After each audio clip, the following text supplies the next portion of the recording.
Assalamualaikum warahmatullahi wabarakatuh. Hai teman-teman semuanya, kembali lagi ke video kita. Hari ini di video kali ini saya akan fokus kepada pembahasan eh, soal-soal TOEFL, yaitu pada sesi yang kedua, yaitu adalah structure and written expression. Jadi hari ini saya akan membahas beberapa skills yang harus Anda kuasai sehingga bisa menjawab soal-soal structure maupun written expression dengan baik dan benar. Nah, kita langsung saja, saya akan share screen. Oke.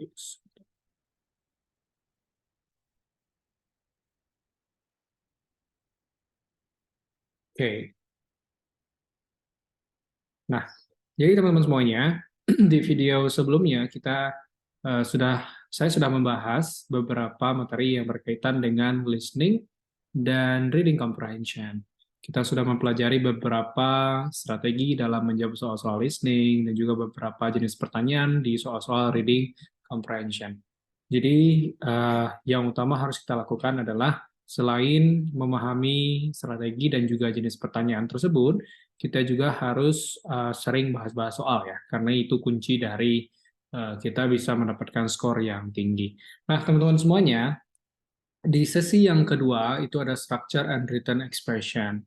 Jadi soal-soal structure dan written expression itu adalah soal yang menguji pemahaman kita mengenai tata bahasa dalam bahasa Inggris atau kita biasa sebut sebagai grammar ya. Nah, jadi nanti di soal ini atau di sesi kedua ini ada dua jenis pertanyaan ya, atau ada dua jenis soal, yaitu soal structure dan soal written expression. Nah, soal structure itu nanti dari pertanyaan nomor 1 sampai 15, dan soal written expression itu dari nomor 16 sampai 40. Nah, apa yang membedakannya? Ya, yang membedakannya adalah nanti seperti ini ya bedanya. Nah, jadi soal structure itu diberikan satu kalimat tidak lengkap. Ya, ada satu kalimat tidak lengkap. Nah, contoh misalkan kayak gini. Camo, bla bla bla, 30 gallons of water in 10 minutes. Nah, ini adalah satu kalimat tidak lengkap. Kenapa? Karena ada satu bagian yang dikosongkan. Nah, setelah itu, nanti ada 4 pilihan jawaban, dan kita harus memilih salah satu yang paling tepat untuk mengisi yang kosong tersebut. Ya, kira-kira apa? Apakah can drink, a large drink of, atau with a drink of? Nah, ini adalah pilihan-pilihan yang diberikan untuk mengisi yang kosong tersebut. Nah, jadi kalau kita perhatikan di kalimat soal ini, yang subjeknya itu adalah ya, berarti langkah utama yang harus kita pahami terlebih dahulu adalah itu mengenai unsur dalam kalimat ya, unsur-unsur dalam kalimat. Ya, seperti yang kita ketahui kalau dalam bahasa Indonesia itu ada SPOK gitu ya, ada SPO dan lain sebagainya. Nah, dalam bahasa Inggris juga sebenarnya kita orang Indonesia itu belajar bahasa Inggris itu merupakan suatu keuntungan. Kenapa? Karena struktur kalimat bahasa Indonesia dengan bahasa Inggris itu hampir hampir hampir sama lah ya. Hampir sama tapi tidak sama, tapi hampir sama. Ya, yaitu dimulai dari subjek gitu ya, setelah subjek diikuti oleh predikat atau verb, kata kerja, ada objek, ada keterangan. Nah, itu secara pola itu hampir-hampir sama. Nah, jadi langkah yang harus kita lakukan adalah yaitu menganalisis setiap unsur yang ada di kalimatnya. Ya, mana subjeknya. Kalau bahasa Indonesia itu kita sebut sebagai predikat gitu ya. Dalam bahasa Inggris kita sebut sebagai kata kerja, ya, atau verb, kata kerja atau verb. Ya, ini saya tulis di sini ya. Jadi, jadi dalam apa namanya, dalam bahasa Inggris itu kita namanya sebagai verb. Oke.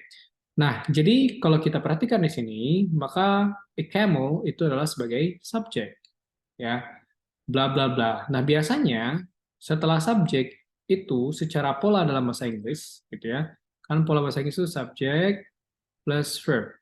Jadi minimal yang harus dimiliki oleh kalimat itu adalah minimal harus ada satu subjek dan satu verb. Ini adalah pola minimal yang harus dimiliki oleh sebuah kalimat. Ya, minimal ada subjek dan satu verb. Nah, biasanya ke sini bisa diikuti oleh objek, gitu ya. Bisa diikuti oleh dua objek, Bisa di sini juga keterangan ya, dua objek dan keterangan. Bisa juga nanti berupa komplement dan lain sebagainya. Ya. Nah, ini adalah pola-pola tambahan ya untuk kalimat. Tapi yang paling utama, di dalam sebuah kalimat itu harus mengandung yang namanya ini, ya, subjek dan verb. Nah, kalau kita perhatikan, a camel ini adalah subjek, ya. Dan ini karena subjek itu biasanya diikuti oleh verb, maka di sini adalah verb ya, dan verbnya belum ada nih. Maka secara otomatis 30 gallons of water ini adalah objeknya dan ini adalah keterangan. Ya, ini objek ya. Nah, berarti S-nya sudah ada, objeknya sudah ada, keterangan sudah ada, maka yang tidak adalah verb. Maka otomatis yang harus kita pilih di pilihan jawaban ini adalah verb. Ya, kita lihat pilihan B. B, ya, it ini adalah subjek. Can drink itu adalah verb. Nah, pertanyaannya, apakah kita masih butuh subjek? Ya tidak ya, karena subjeknya sudah ada di sini. Gitu ya. Maka subjek tidak kita butuhkan. Ya, maka yang B ini salah. Nah, sekarang yang C. A large drink of large drink of. Nah, apakah di sini ada verb? Sebenarnya kalau kita lihat secara kasat mata, drink ini adalah kategori katanya adalah verb ya. Nah, kategori katanya adalah verb. Akan tetapi di frasa ini atau di kata-kata ini, drink ini tidak berfungsi sebagai verb, tapi berfungsi sebagai noun yang artinya minuman. Ya, kalau minum itu adalah kata kerja, kalau minuman itu berubah jadi kata benda. Maka yang C ini bukanlah sebagai verb. Yang D, with a drink of, sama. Yang drink juga ini bukan sebagai verb. Ya, bukan verb. Tapi ini adalah sebagai noun. Ini adalah noun, everyone. Nah, maka pilihan yang paling tepat itu adalah yang A. Kenapa? Karena can drink itu adalah verb. Maka jawabannya adalah yang A. Nah, seperti ini cara menjawab soal-soal structure. Nah, ini adalah baru introduction ya, everyone. Nanti saya akan coba bahas lebih dalam lagi bagaimana cara kita menjawab soal-soal structure. Tentunya ada beberapa materi yang harus kita pelajari terlebih dahulu. Ya, bagaimana cara kita menganalisis setiap kata yang ada dalam kalimat. Ya, kita juga harus mampu menentukan setiap kata yang ada di dalam kalimat tersebut. Misalkan, ini kategori katanya apa? Kan ya, a camel, ini kategori katanya apa? Nah, 30 gallons water of, ini kategori katanya apa? Sehingga kita tahu, oh yang dibutuhkan oleh kalimat ini itu unsur apa. Nah, jadi PR-nya besar everyone ya. Nah, karena kita harus memahami terlebih dahulu ya setiap kelas kata. Dan nanti akan saya jelaskan kelas kata itu dalam bahasa Inggris ada berapa. Nah, itu adalah soal structure. Kebayang ya. Intinya di soal structure diberikan satu kalimat tidak lengkap dan ada bagian yang kosong, berarti kita harus memilih dari pilihan jawaban mana yang kira-kira bisa mengisi yang kosong. Itu ya. Oke, nah selanjutnya apa bedanya dengan soal-soal di written expression question?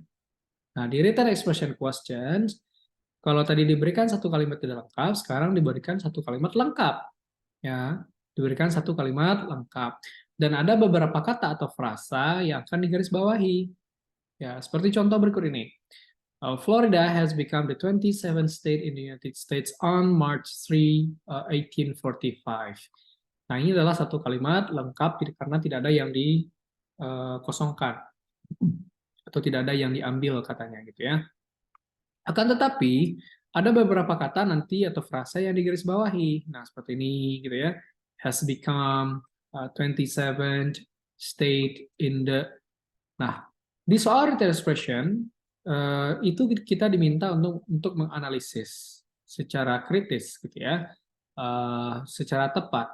Apa yang harus kita analisis? Yaitu adalah dari 4 kata atau frasa yang digarisbawahi ini, mana yang kurang cocok gitu ya, atau mana yang belum tepat untuk dijadikan sebagai unsur dalam kalimat ini. Nah, intinya lah, kata mudahnya aja gitu ya. Kita harus memilih yang salahnya yang mana, gitu ya. Apakah A yang salah, apakah B yang salah, apakah C yang salah, apakah D yang salah. Nah, berarti kita harus memilih yang salah. Kalau tadi di structure kita memilih yang benar, sedangkan di sini kita memilih yang salah. Tuh, ya, kita memilih yang salah ya. Nah, jadi kalau kita perhatikan, ini sama, kita juga harus menganalisis polanya. Bahwa Florida inilah subjek, ini adalah verb, gitu ya. Ini adalah objek, dan selanjutnya ke sini itu adalah keterangan, gitu ya. Atau namanya itu adalah adverb namanya, everyone. Nah, kita perhatikan, ada yang salah nggak? Ya. Nah, ini perlu pengetahuan ya, terutama mengenai tata bahasa dalam bahasa Inggris. Perlu kita pahami pengetahuan mengenai tata bahasa dalam bahasa Inggris. Ya, kita harus tahu kalau subjek itu diisi oleh unsur apa saja, gitu kan. Verb diisi oleh unsur apa saja, dan lain sebagainya. Nah, kalau kita perhatikan, di sini adalah subjeknya adalah Florida, dan verbnya has become, dan di sini adalah objek. Dan kita lihat satu persatu, mana kira-kira yang salah, ya. Nah, ini Florida has become the 27. Kalau kita lihat yang D, gitu ya, ada yang salah yang dengan yang D. Di D itu tidak ada yang salah ya. Kenapa? Karena negara yang terdiri dari dua kata itu biasanya diawali oleh the. Nah, karena ini menunjukkan tempat, maka harus diawali oleh kata depan. Dan kata depan in itu adalah kata depan yang tepat. Berarti D ini benar. 27. 27. Oh, yang C state ya. Nah, karena ke-27, ya berarti 27 ya. Berarti bukan berarti 27. Kalau 27 berarti lebih dari satu, ini ke-27. Berarti ini state-nya nggak usah banyak, berarti harus satu, berarti ini juga benar. Ini juga benar ya. Maka yang salah adalah yang A. Kenapa A yang salah? Kenapa? Karena ini terjadinya itu sudah lampau ya. Nah, terjadinya sudah lampau, bukan di masa sekarang. Berarti ini berkaitan dengan pengetahuan tenses kita. Nah, itu ya. Saya hanya akan menjelaskan sedikit aja di awal untuk memberikan Anda gambaran bagaimana sih cara kita menjawab soal-soal written expression. Dan apa harus kita pelajari? Memang pengetahuan grammar kita atau tata bahasa kita dalam bahasa Inggris itu sangat penting sekali, teman-teman semuanya. Ya, jadi kalau kita perhatikan di sini karena terjadinya di masa lampau, kita lihat has. Has ini kan pola present perfect ya. Kalau Anda masih ingat tenses yang berkaitan dengan present perfect, ya. Present perfect tense. Ya, present perfect tense itu polanya adalah has atau have plus verb 3. Nah, present perfect ini kalau present itu artinya waktu sekarang ya. Artinya itu masih di masa-masa sekarang. Maka itu bisa menggunakan has dan verb 3. Nah, pertanyaan saya, ini terjadinya kapan? Masa lampau. Kalau masa lampau berarti bukan present dia. Kalau masa lampau itu adalah past. Gitu ya. Maka karena itu past, maka polanya berubah. Bukan has have lagi, tapi polanya menjadi had. Nah, pola menjadi had plus verb 3. Maka karena ini terjadinya di masa lampau, maka pola yang inilah yang paling tepat. Maka yang salah itu adalah yang harusnya had become, bukan has become. Nah, ini adalah salah satu contoh cara cara kita menganalisis soal-soal yang ada di written expression. Ya, nah gimana nih? Udah kebayang belum gitu ya? Jadi memang untuk materi structure dan written expression ini cukup banyak dan perlu diulang-ulang gitu ya, dan perlu banyak latihan. Jadi di video ini saya akan jelaskan sedikit saja mengenai materi-materi dari structure maupun written expression. Jadi saya akan mulai dari structure terlebih dahulu, nanti kita lanjut ke written expression. Gitu ya. Jadi teman-teman kalau punya pertanyaan nanti boleh ditulis di kolom komentar ya. Oke, kita lanjut. Nah, ini ada general strategies ya. General strategies itu adalah strategi umum yang biasa kita gunakan atau kita praktekkan ketika kita mengerjakan soal-soal structure and written expression. Ya, tentunya ini sudah biasa ya. Ini akan saya jelaskan sedikit. Jadi, langkah pertama yang harus kita lakukan adalah be familiar with the direction. Jadi kita harus paham dulu dengan petunjuk soal gitu ya. Nah, tadi petunjuk soal itu tadi bahwa nanti akan ada ya pertanyaan itu katanya akan dimulai dengan pertanyaan 1 sampai 15. Nah, itu adalah soal structure dan anticipates that question 1 ya through 5 will be the easiest. Jadi ini adalah strateginya, Bu. Ya, jadi nanti ketika kita mengerjakan soal structure dan written expression, kita harus mulai mengerjakan soal-soal dari soal yang termudah terlebih dahulu ya. Nah, biasanya soal-soal nomor 1 sampai nomor 15 itu soal 1 sampai 5 itu biasanya yang paling mudah. Ya, easiest, itu paling mudah ya.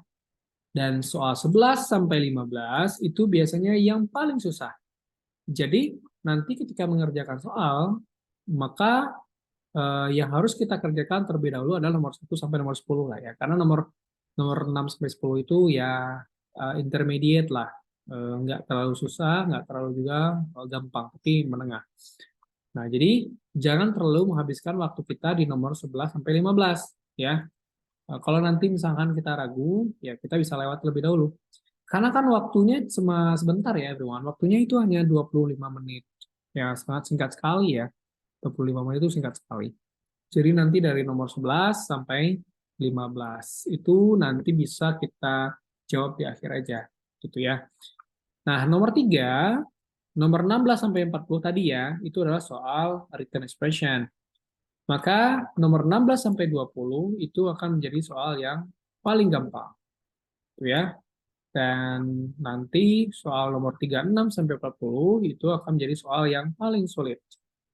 Nah, jadi jangan menghabiskan waktu di soal nomor 36 sampai 40. Jadi kerjakan terlebih dahulu nomor 16 sampai 35 ya, karena itu akan lebih mudah untuk dikerjakan. Nah, jadi nanti kalau teman-teman masih punya waktu, bisa nanti mengulang kembali soal nomor 11 sampai 15 dan 16 sampai 36 sampai 40. Nah, ingat jangan meninggalkan jawaban yang kosong. Kenapa? Karena di TOEFL itu tidak ada sistem minus. Ya, siapa tahu kalau seandainya kita udah nggak yakin dengan jawaban kita, pilih aja salah satu pilihan jawaban yang menurut kita paling mendekati, gitu ya. Nah, jadi siapa tahu itu udah benar, itu akan menambah poin kita. Jadi yang benar itu nilainya 1, yang salah berarti nilainya 0. Oke, nah itu ya sedikit informasi dari saya mengenai soal structure dan written expression. Oke, kita akan lanjut ke video berikutnya. Bye-bye, I'll see you around.